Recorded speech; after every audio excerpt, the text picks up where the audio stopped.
everyone. My name is Chelsea Williams, and I am a candidate for the Master's of Public Health program at Liberty University with the emphasis in nutrition.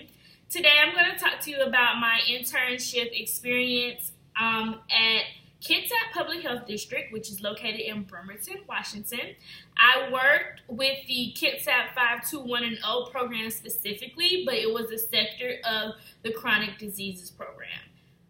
In this PowerPoint presentation, you're going to hear me talk about the purpose of my practicum, the program's design, what all we accomplished within my time at Kitsap Public Health District, which was from about late August to the first week of December, and also any suggestions that I have for the program, not only for the program that is in Kitsap County, but as well as if they were to expand the program or offer the program to other states.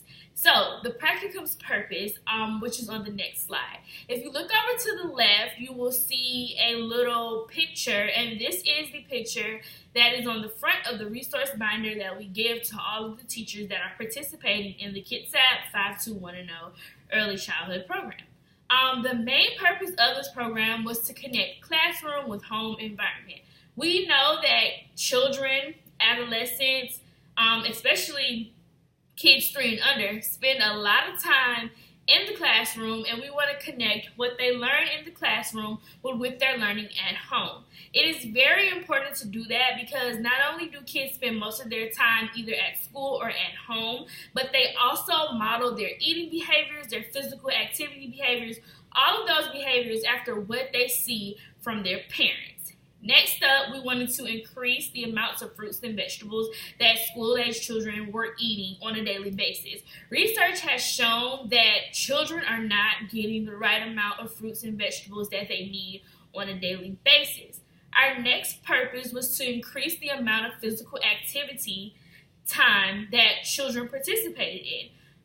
Research recommends at least 60 minutes of physical activity every day. And unfortunately, due to today's technology, iPads and YouTube and all these other gadgets that we have, kids aren't just going outside and being more physically active. And it's been shown that even if they are allowed to have recess or PE, they're still not meeting the recommended amounts.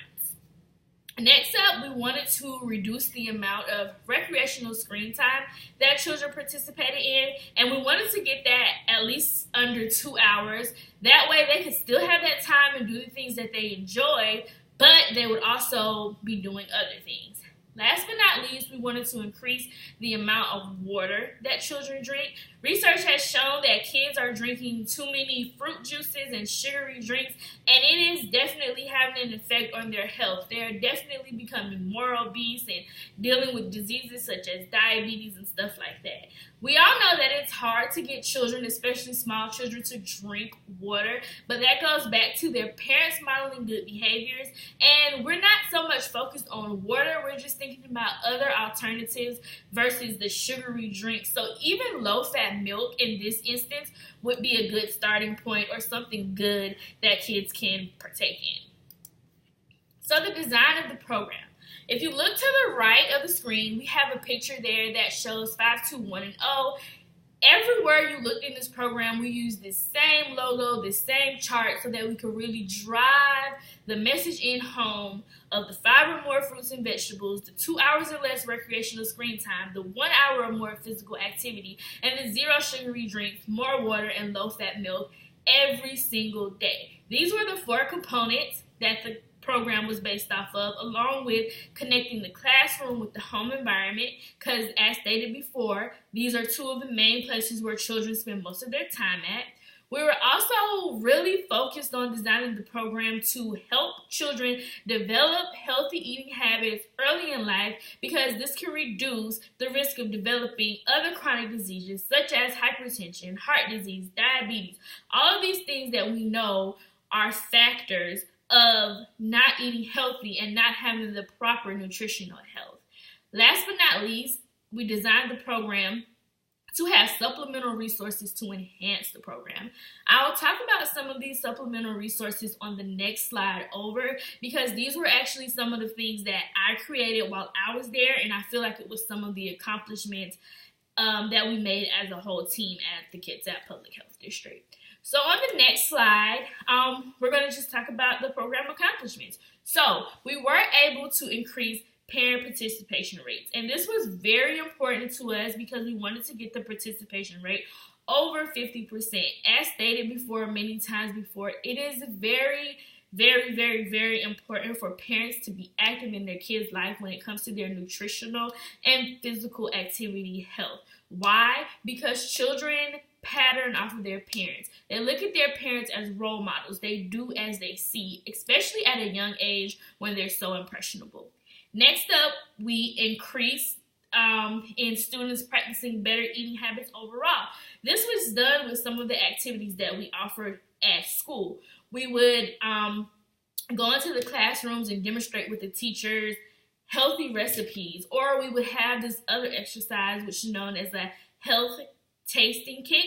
They would get to taste a fruit or a new fruit or vegetable in the classroom with their friends, and then we would chop some up, put it in a paper bag, and give it to them to take home to share with their families. And you would not believe how many kids just started picking up random fruit, or how many kids have never tasted a pear, and they would be so excited to go home and share this with their parents, and then their parents would find out, oh, this is something that they actually do like. And a lot of parents were saying when they realized that their children liked these different fruits and vegetables that we were presenting to them, they would actually buy them and serve it to them more, which was good because then we got kids to eating the healthier foods.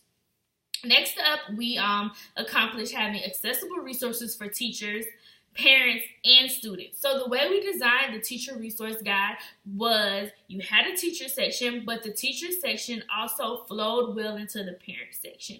So you had activities they were doing at school, and then activities at home that reinforced the activities that they did at school. So all across the board, the kids were getting the same amount of information 2 different ways. They were getting it at school, and they were getting it at home, and we just saw an increase of them being more physically active, wanting to try new fruits and vegetables.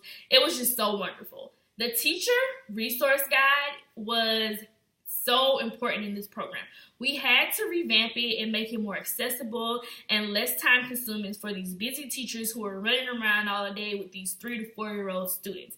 They needed something that they could grab quickly and have a resource for and just say, hey guys, let's do this activity, while still being able to incorporate it with the daily activities that were going on in their classroom already. Next, we had supplements. If you look to the left of this slide, on the left side of the slide, you will see an example of a newsletter that I created to reinforce the things that they learned in class about the harvest of the month at home with their parents. So if they were learning about the harvest of the month for June, for example, and dealing with strawberries, they could take it home with their family. It's fun recipes on the back. It was just a good resource. The parents looked forward to having them, and the kids looked forward to taking them home. We also had to have a reliable training program for the educators, for those who may have come in the middle of the school year or other things, and this all happened with a YouTube channel that was created. So next up, we're going to go to the recommendations that I have for the program. The most important recommendation I would have for the program is to try to get more funding. We need to write more grants for not only this program, but programs that maybe piggyback off of Kitsap 5210. Programs of this nature are definitely needed. Next, we needed to make the resource binder more accessible and compact. While we did get it down a good bit, I still do feel like we can make this more compact and more accessible to teachers, which leads into the next recommendation, which is having more up-to-date resources and also more recognition of the program, not only in Kitsap County, but across the board. Finding different ways and avenues to expand this program across different parts of the world will really make this program so successful and more than just Kitsap County. It will make it successful in other states, and all together, when it all works together, these rates of childhood obesity will decrease. I just want to thank you all for taking the time out to watch my presentation. I hope you learned a lot about what I did at the Kitsap 5210 internship. Have a good day.